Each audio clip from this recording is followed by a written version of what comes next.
ကိုစောင်းနဲ့ဆိုတော့နဲ့ပတ်သက်ပြီးတော့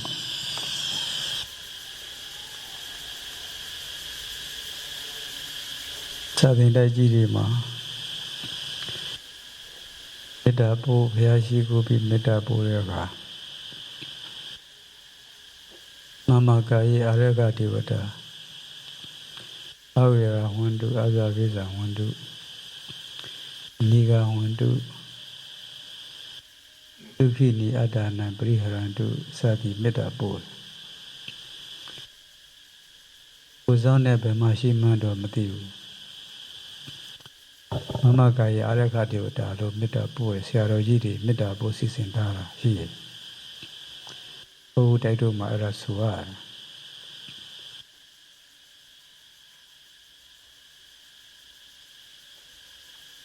ဘုန်းကြီးကတော့ကိုစောင်းနဲ့ဆိုတာပုဂ္ဂိုလ်တယောက်ကို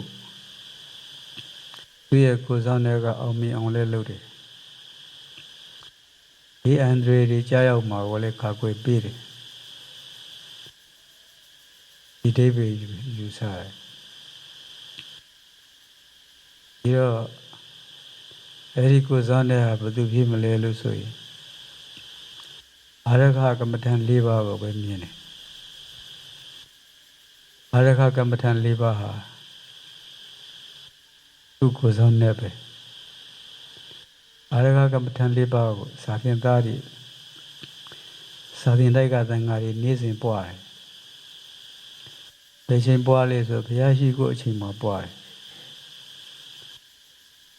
ဘုရားရှိခိုးအချိန်မှာ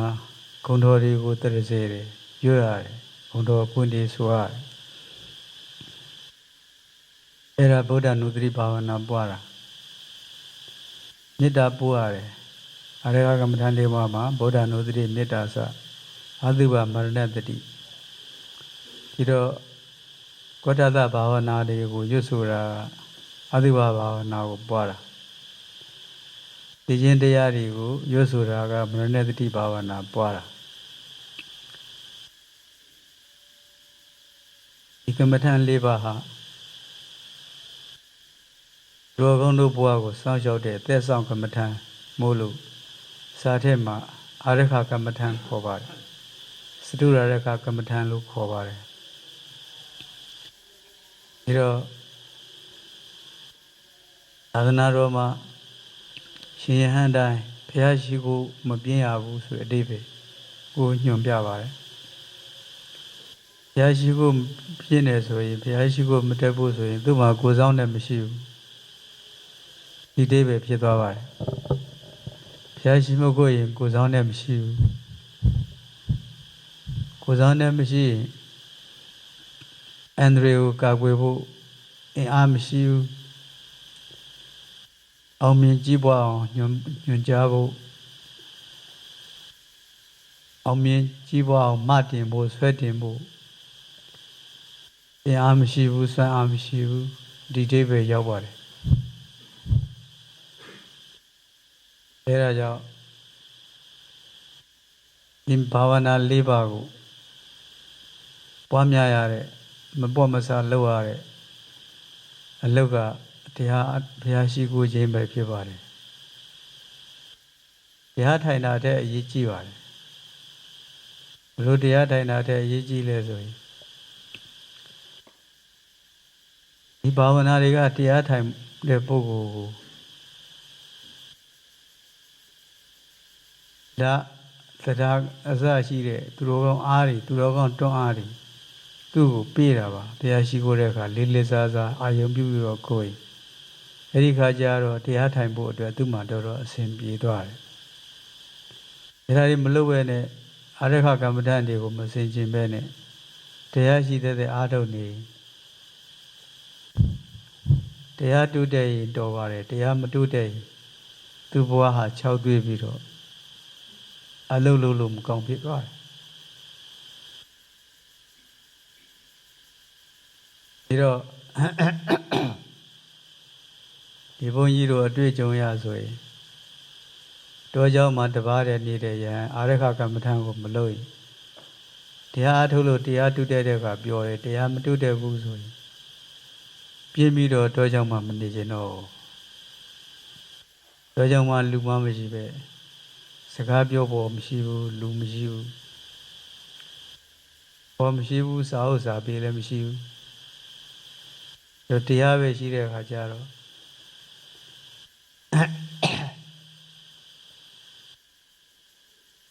တရားအားထုတ်ရင်တရားမတုတဲ့တာကြာလာရင်ပြင်းတော့တောကြောင်ကနေထွက်ပြေးခြင်းဒီကဘာလို့ ရလဲဆိုတော့ယောဂီဟာဗုဒ္ဓနုတ္တိဘာဝနာကိုမိုးလင်းကပြီးအဲ့ရဝင်တဲ့အထိဗုဒ္ဓနုတ္တိတစ်ခုတည်းကိုတရက်ပွားမေတ္တာကမ္မဋ္ဌာန်းကိုတရက်ပွားသိခြင်းတရားကိုတရက်ဆင်ခြင်ဗုဒ္ဓသာအတုပဘာဝနာကိုတရက်ဆင်ခြင်ဒီလိုအစောင့်ရှောက်ကမ္မဋ္ဌာန်းကို၄ရက်လောက်အားထုတ်လိုက်တဲ့အခါအားတွေဖြစ်လာအဲ့ဒီမှာတရားအားထုတ်လို့ရသွားပြီအဲတော့ဘုရားရှိခိုးပြင်းတော်မူကြဖို့တပည့်သံဃာတော်တွေကိုအထူးလျှောက်လိုပါတယ်ဘုရားရှိခိုးမပြင်းရဘုရားရှိခိုးပြင်းတဲ့လက္ခဏာကဘယ်လိုလဲဆိုရင်ဘုရားရှိခိုးသူများတွေသွားနေကိုကနောက်ကျမှသွားတယ်ဒါပြင်းတာကိုဖော်ပြတယ်ဘုရားရှိခိုးနေဘုရားအာယုံမရောက်ဘူးဒီကဟိုရောက်ဒီရောက်ကျိုးကဘုရားရှိခိုးရင်အိမ်ငိုက်တယ်အဲ့လိုဟာတောင်ကြည့်မြောက်ကြည့်ဒါဘုရားရှိခိုးအလုံးပြည့်ရည်တယ်ဆိုတဲ့ဟာကိုဖော်ပြပါတယ်ဒီသာသနာ့တွေဘုရားရှိခိုးမလိုက်ပဲနဲ့အိပ်ပျော်နေတာတွေပါတယ်လူဟာတွေတချို့သာသနာ့တွေမှာရှိပါတယ်အဲအကြောင်းပွဲနာမည်နဲ့စည်ရင်ခေါ်ပါတယ်ဒီသာသနာ့တွေမှာဘယ်သူပါလဲဘယ်သူမပါဘူးလဲအဲ့လိုစစ်ပါတယ်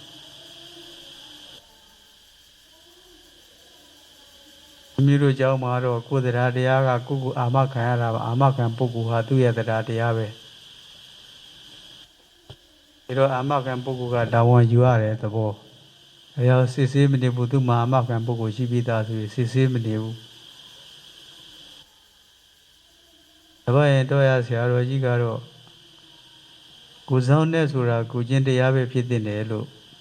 မိန့်တော်မူခဲ့ပါတယ်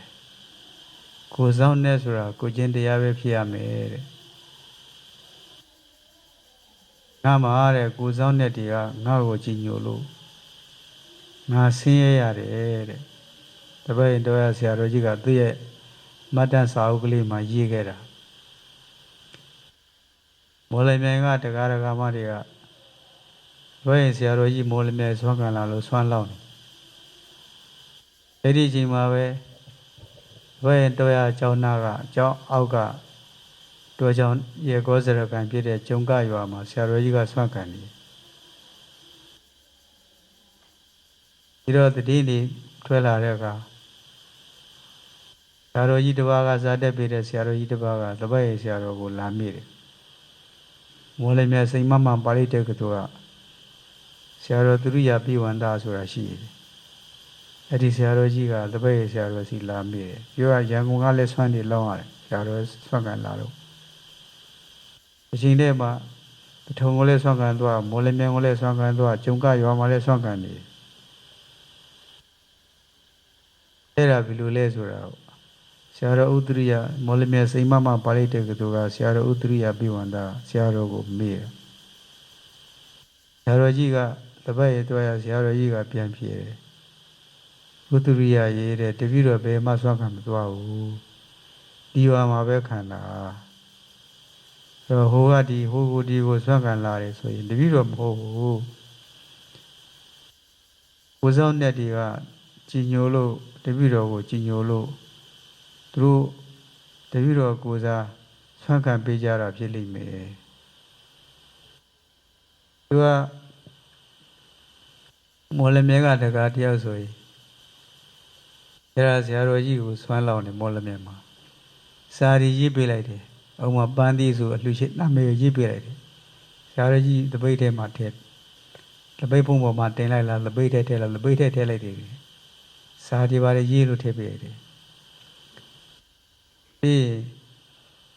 အဲ့ဒီကိုမော်လမြိုင်ကနေပြီးအမြန်ဆုံးရင်ကိုစီးပြီးလိုက်လာပြီးဆွမ်းကတ်တဲ့အချိန်မှာဆ ဆရာတော်ကြီးဆွမ်းကတ်တဲ့အချိန်ကိုဆွမ်းဖုံးပေးတဲ့အချိန်ကိုအမိလိုက်လာပြီးတော့အဲ့ဒါလိုက်ကြည့်တာအဲ့ဒါသူ့နာမည်နဲ့ပါတယ်လို့ပြောတယ်အဲ့လိုဒါရိုက်ကြားလို့ဟိုဆရာတော်ကလာမေးတာစီမဆရာတော်ကြီးကဆရာတော်ကိုလာမေးတာဆရာတော်သူမေးလို့ရင်ကဆရာတော်အပင်ញင်ရသလားလာမေးလို့တာဟိုဆရာတော်ကစိမပါဠိတေကသူကတရိယာပိဝန္တသာသဓမ္မစီယ BA အဲ့ဆရာတော်သာသအထင်တယ် BA တဲ့အောင်နေနဲ့တူတယ်မေးတော့ကလာမေးတာတပည့်တော့ဘာပင်ញံမှမရပါဘူးဥတ္တရိယာနတ်တွေကကြီးညိုလို့လောက်တာနေမှာအဲ့ဒါကိုမှတ်တမ်းမှာရေးဆရာတော်ကြီးကလက်ပတ်ရင်ဆရာတော်ကြီးက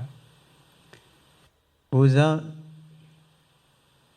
င်းနဲ့ဆိုတာကိုစောင်းတရားပဲ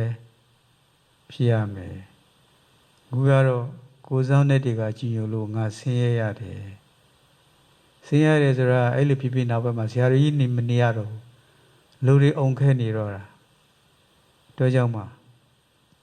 ဆရာတော်ကြီးအတင်းနှင်ထုတ်ရတယ်ဒါပေမဲ့တော်ရဆိုတာတော်လန်အရှိကြီးဝင်ရတာဂျုံကယောကနေပြီးတော့အဲ့ဒီတောတဲ့ကိုအရှိကြီးဝင်ရတယ်တိပင်တွေကနေပြောင်းမထိုးအောင်တိပင်တွေထူထပ်တယ်ဘုကတော့လူတွေစီးပွားရတော့ကြလို့ပင်တွေကိုခုတ်မိသွေးဖုတ်ကြောက်တောင်တွေသဘာဝကြောက်တောင်ကြီးတွေကိုမိုင်းခွဲသားကောင်တွေဖမ်းဘာမှမရှိတော့သားကောင်ရိုက်တယ်လေအဲ့တုန်းကပေါ်တယ်ဆရာကြီးလက်ထက်ကဒီဘုန်းကြီးတို့နေတဲ့ချိန်မှာတော့သဘာဝမပြတ်သေးဘူးအပင်ကြီးတွေမိုးနေတော့သင်္ကန်းတွေပဲချောင်းမလဲဆာကပြန်လာမိုးတွေရွာမိခင်ပြီးပြန်ဝတ်တာယဟန်တွေကတိစီဝရိဒုတိဆောင်ကြတာအကုန်လုံး3-4ပါးရှိပြန်လာမိခင်ပြီးသင်္ကန်းမိခင်ဝတ်တာနေလန်းဖို့အသေးပင်ကြီးတွေကတအားထူငှက်ပြားကလည်းအရန်ကြောက်ဖို့ကောင်းငှက်ပြားကဘယ်လောက်ကြောက်စရာကောင်းလဲဆိုတော့တပည့်ရင်တော်ရကငှက်ပြားမိငှက်ပြားပါရကိုတွေလက်မြောက်ထားရတယ်ဗမာပြည်မှာငှက်ပြား30ကမ္ဘာပေါ်မှာငှက်ပြား38မျိုးရှိရမှာဗမာပြည်မှာ18မျိုးလောက်ရှိတယ်ပြောတယ်ငှက်ပြားအမျိုးအစားငှက်ပြားချင်းအမျိုးအစားအဲဒီထဲမှာသပည့်ရဲ့ငှက်ပြားကြောက်ဖို့အကောင်းဆုံးလို့ထင်တယ်ဦးစီးကြီး2ပါးသပည့်ရင်တော်ရမှာနေငှက်ပြားပြည့်တော့တပါးရွာကိုပြန်လို့ကူတယ်တပါးကသထုံငသားဆိုတော့သထုံမှသွားကူတယ်ဥလို့မကောင်းတော့တပါးကပြန်လာတယ်အဲဒီတပည့်ရင်တော်ရပြန်အောင်ပဲတပည့်ရင်တော်ရမှာပြန်တော့မူတယ်နောက်တစ်ပတ်ကသထုံမှာတနေ့တည်းပြန်တော့မူတယ်ဒါကြားမိတာဒီဘုန်းကြီးကြားနောက်တစ်ပတ်ကရန်ကုန်တက္ကသိုလ်ကအင်္ဂလိပ်စာမေဂျာနဲ့ပွဲရပြီးတော့ဓမ္မဥဒ္ဒသာသနာပြုဆရာတော်ကြီးကြီးညိုလို့ရဟန်းဝတ်လာတာသူငှက်ပြမိတပည့်တော်ရမနေငှက်ပြမိမိဘတွေကတတ်နိုင်တော့ရန်ကုန်ဆင်းစီကူငှက်ပြပါတော့ကူတွေကလက်မြောက်တွေကူလို့မကောင်းစပင်းတွေအကုန်လုံးကျွတ်သွားတယ်ခေါင်းတစ်လုံးမကျန်တဲ့ခန္ဓာကိုအယိုးတွေမကောင်းသူကံကောင်းရင်တော့မြန်မာတိုင်းရင်ဆရာကြီးတယောက်ကငှက်ပြားနဲ့ပဲသလိုတပိတော့ဗမာဆေးမှာဒီဆေးကနောက်ဆုံးဆေးဒီဆေးတော့ဥစဉ်ကောင်းရင်ကောင်းမကောင်းရင်လည်းတပိတော့မတတ်နိုင်တော့ဘူးဆေးအဲဒီဆေးလေးတစ်လုံးတိုက်လိုက်တာဆေးလုံးလေးတဲ့ဗမာဆေးပေါ်ကြိတ်ပြီးတော့နေထားတာလုံးထားတာအဲတစ်လုံးတောက်တာနဲ့ကောင်းသွားတယ်အဲဒါပြန်ရောက်တယ်သူကမသိဘူးဒီဘုန်းကြီးကဘောဇင်တုတ်ကိုပဲယူပြီးတော့ခုခံတယ်အဲဒီမှာတပည့်ရင်တော်ရမှာငှက်ပြားကြောက်လို့ငှက်ပြားမဖျားခဲ့ပါဘူးကံကောက်လို့ငှက်ချင်းတွေကလာမကြိုက်လို့ရှိပါလိမ့်မယ်ဘောဇင်တုတ်စွန့်လို့လာတော့သိချာမသိဘူးငှက်ပြားမဖြစ်ခဲ့ဘူးဆိုတော့ကိုယ်ဆောင်တရားဆိုတာအာရခတရားပဲလို့နားလည်တော်မူကြပါကိုယ်ဆောင်နဲ့ဆိုတာကိုဒီဘုန်းကြီးကသိပြီးတော့အာမကိုဆရာတော်ကြီးတွေကအာရကမမကာယရကဒေဝတာလို့မေတ္တာပို့တာကိုထောက်ရင်ကိုယ်ဆောင်နဲ့ရှိတယ်လို့ဆိုတဲ့အထောက်ထားတွေ့ရတယ်ဒီဘုန်းကြီးကတော့ဒီအာရခကမ္မဋ္ဌာန်းဟာငါတို့ရဲ့ကိုယ်ဆောင်တရားဆိုငါတို့ရဲ့ကိုယ်ဆောင်နဲ့ ဒီလိုယုံကြည်တယ်အရခကမ္မဋ္ဌာန်းဆိုတာဘာလဲဗျာကိုယ်ဆောင်နဲ့ဘယ်နှပါပါလဲ၄ပါးဒီကိုယ်ဆောင်တဲ့တည်းရှိရင်အန္တရာယ်တွေကိုကာကွယ်တယ်ကောင်းကျိုးချမ်းသာမင်္ဂလာတရားတွေတိုးပွားအောင်ဆောင်ရွက်ပေးတယ်ယုံတော်မူကြပါသလားဘုရားကုံတော်တွေကိုနေ့စဉ်ဒီနေ့ကိုနှစ်ကြိမ်တတိယနေရင်သိခြင်းတရားကိုဆင်ခြင်နေရင်မေတ္တာပွားနေရင်အန္တာကိုပုတ်သိုးကိုဆင်ခြင်နေရင်ဣဇဒဆင်ခြင်မလားမဆင်ခြင်ဘူးလားဆင်ခြင်ရင်နဲ့တည်မကြည်ညိုပဲနေပါမလားကြည်ညိုရဲ့ဒါယဟန်ဘဝမှာကိုယ်ဆောင်တရားလောကမှာဘောဓိကတ်ဆိုတာရှိတယ် GUARD gut body gut ဆိုတာရှိတယ်အိန္ဒိယနိုင်ငံဒီဘိုးတို့သွားတော့အိန္ဒိယနိုင်ငံမှာဌာနတစ်ခုကအကြီးအကဲတွေဆိုရင်သူသွားရင်သူ့ကိုတနက်ကင်ပြီးလူတွေလာရတယ်ယာဝတာလောက်အဆင့်မာဝတာလောက်အဆင့်ဆိုရင်သူ့ခရိုင်ပေါ့လေခါဝတာခရိုင်အုပ်ချုပ်မှုရေးလောက်အဆင့်ဆိုရင်သူ့ကိုလက်နဲ့ကင်ပဲသွားလက်နဲ့ကင်တက်ဖွဲ့တစ်ဖွဲ့ကလိုက်ရတယ်လူစုသူကိုတွေကအာဏာရှိတဲ့သူကိုအန္တရာယ်မပေးရအောင်လို့လူ900လောက်မသိလိုက်ရတယ်သူရအဲ့ဒါယာဝတာလောက်အဆင့်အဲ့ဒါခါဝတာလောက်အဆင့်ခရိုင်အုပ်ချုပ်ရေးမှုလောက်အဆင့်ရာတူကြီးလေးလူများလေးပဲအဲ့လိုဒီတော့တနက်ကင်နဲ့နတ်မီတို့ပါနတ်ဘယ်နှပါလိုပါတော့၄ပါလိုတယ်ဒီတော့ဘုရားရှိခိုးပြင်းတော်မမူကြဖို့တပည့်တန်ဃာတော်တွေကိုအထူးလျှောက်လို့ရင်ပါလူရင်ကတော့ဇာတော်ကြီးတစ်ပါးကမိန်တာရှိပါတယ်ဒီနေ့ကိုစွမ်းပဲနှစ်ချိန်စားလဲစွမ်းနှစ်ချိန်စားတယ်စွမ်းနှစ်ချိန်စားရင်ဘုရားနှစ်ချိန်ဘုရားကိုနှစ်ချိန်လောက်တော့ရှိခိုးပါသူကမြတ်မြတ်ရှိခိုးတယ်ဒီလိုဆရာတော်တွေကဒီဘုန်းကြီးမစိုးရင်တိုက်သေးဆရာတော်ဥရာဇာကိုကြည်ညိုတာဘုရားရှိခိုးလို့ကြည်ညိုတာဘယ်ချိန်ရောက်သွားဒီဘုန်းကြီးတို့ငယ်ငယ်ကအဲ့ဒီဆရာတော်ဘုရားရှိခိုးတယ်ဒါမှမချတဲ့အချိန်ဆိုဘုရားရှိခိုးနေတယ်စာအုပ်ကလေးနဲ့ပဋ္ဌာန်းပြည့်စုံဒေသကိုရွတ်နေတယ်ပြည့်စုံနေဒေသကိုရွတ်နေတယ်အဲ့လိုပဲနေနောက်သက်တော့ကြည့်တော့မိကြည့်တယ်ဆရာတော်အဲ့ဒီတုန်းကဆရာတော်ဒီပြီးတော့ဘုရားရှိခိုးနေတာရှိကျွန်တော်လေးထဲဝင်ဘုရားရှိခိုးတော့ကြောင့်စဉ္ညာလျှောက်ပြီးပဋ္ဌာန်းလေးရွတ်လို့ဒီပြီးတော့ဆရာတော်ကိုတော်တော်ကြည်ညိုတယ်ဘုရားလို့ဘုရားရှိခိုးလို့အဲ့ဒါပြီးတော့ငါကအဲ့ဒါဒီလိုပါတယ်ငါကဘာဂျိုဆိုတဲ့ဂျိုတခုဝင်နေတာအဲ့ဒီဂျိုကငါ့ကိုဒုက္ခပေးဖို့ရှိလို့ငါကအဲ့ဒါခါကွက်နေတာကွာတယ်အဲ့လိုပြောဒါပေမဲ့အဲ့ဂျိုကငါဒုက္ခပေးတယ်ကွာဒါကြောင့်ငါထောင်ကြတယ်တဲ့အဲ့ဒါမဲ့တက်တာတယ်တဲ့ငါမှထောင်ထဲမှာသာနေရတာတဲ့ဘုရားရှိခိုးလို့ထောင်ထဲမှာသာနေရတာဘာမှပူစရာမလိုဘူးတဲ့စားစရာတွေဘာတွေအားလုံးအပြည့်စုံပြီးတော့ဟိုမှာထောင်ကျနေတဲ့နိုင်ငံရေးနဲ့ဖန်ခံရတာကို88အရေးကင်း90 1991မှာထင်တယ်အဲ့ဒါတပိတ်မှောက်တာစောမောင်ဆွဲအောင်ဘိုးချုပ်ကြီးစောမောင်ဆွဲအောင်တပိတ်မှောက်ကံပြူတော့အများကြီးဖမ်းတယ်နိုင်ငံရဲ့စုဖို့လှုပ်ရှားလို့ဆိုဦးစင်းလေးတွေပါဖမ်းတယ်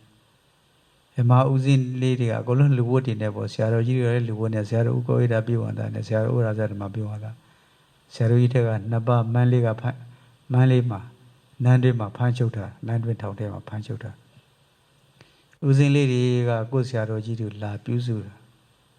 ကျောင်းထဲမှာနေရတယ်လို့ပဲဆရာတော်ကြီးတွေကစာရီပြောပြစာရီရှင်းပြစာရီပို့ချဦးစင်းလေးတွေကပြုစု အဲ့ဒါတိုင်းမှုထွန်းကြီးကိုယ်တိုင်ဆရာတော်ကြီးကိုလူလေသည်မရှိစောင်းလျှောက်အဲ့ဒါပြန်ပြောတယ်ဆရာတော်ကြီးကငါအန္တရာယ်ရှိလို့ကအဲ့ဒါကာကွယ်နေတာတဲ့